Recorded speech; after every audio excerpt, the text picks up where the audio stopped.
রহিম। উপস্থিত দেশ ও বিদেশে অবস্থানরত সকল জনগণ যারা আজকের এই লাইভ চ্যানেলের সাথে যুক্ত হয়েছেন, তাদের সকলকে জানাই আমি আসসালামু আলাইকুম।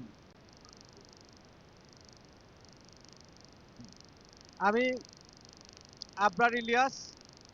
আপনারা জানেন আমার পিতা জনাব এম ইলিয়াস আলী 2012 সালের 17 এপ্রিল ফ্যাসিস্ট সরকার আওয়ামী লীগ সরকারের হাতে গুম হন।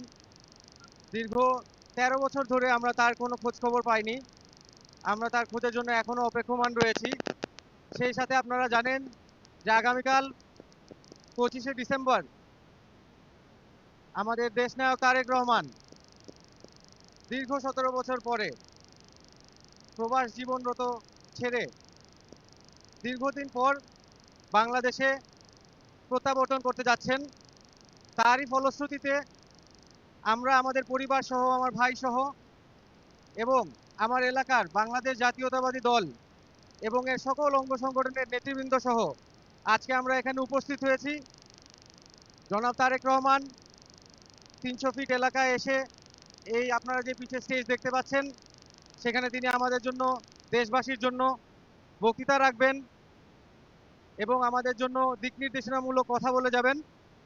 তারই পরিলক্ষে আমরা সিলেট 2 তথা বিশ্বনাথ এবং ওসমানীনগরের সকল নেতৃবৃন্দ যারা এখানে আজকে উপস্থিত হয়েছেন এবং যারা অলরেডি আগমনরত রয়েছেন, তাদের সকলকে নিয়ে আমরা এখানে অবস্থান করব আগামীকালকে, এবং আশা করছি আজকেও সারা রাত ধরে এই আমাদের সকল নেতৃবৃন্দ তারেক রহমানের ভালোবাসায় এবং তার প্রতি অশেষ শ্রদ্ধা সহকারে সকলে এখানে অবস্থান করবেন।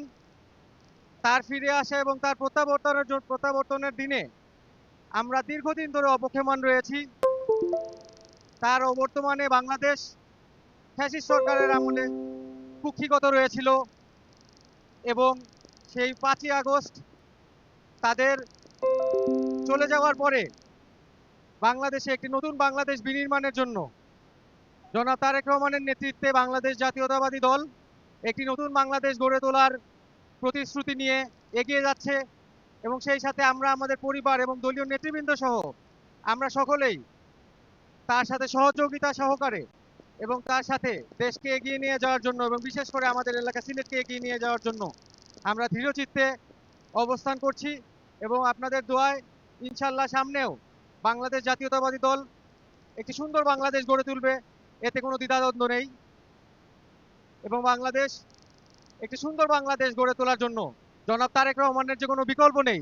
আজকে আপনারা সারা এলাকার এই যে আশেপাশের এলাকার সকল মানুষের সমাগম দেখে আপনারা বুঝতে পারছেন যে দীর্ঘদিন ধরে তারেক রহমানের অবর্তমানে কতটুকু অপেক্ষা করে আজকে আমাদের একটি খুশির দিন, আমাদের দল এবং সারা দেশের জন্য আজকে একটি অত্যন্ত খুশির দিন। এবং কালকে আমাদের সেই খুশির দিন একটি সুন্দর দিনে পরিণত হবে এই আশা আমাদের সকলে এখানে উপস্থিত হয়েছেন।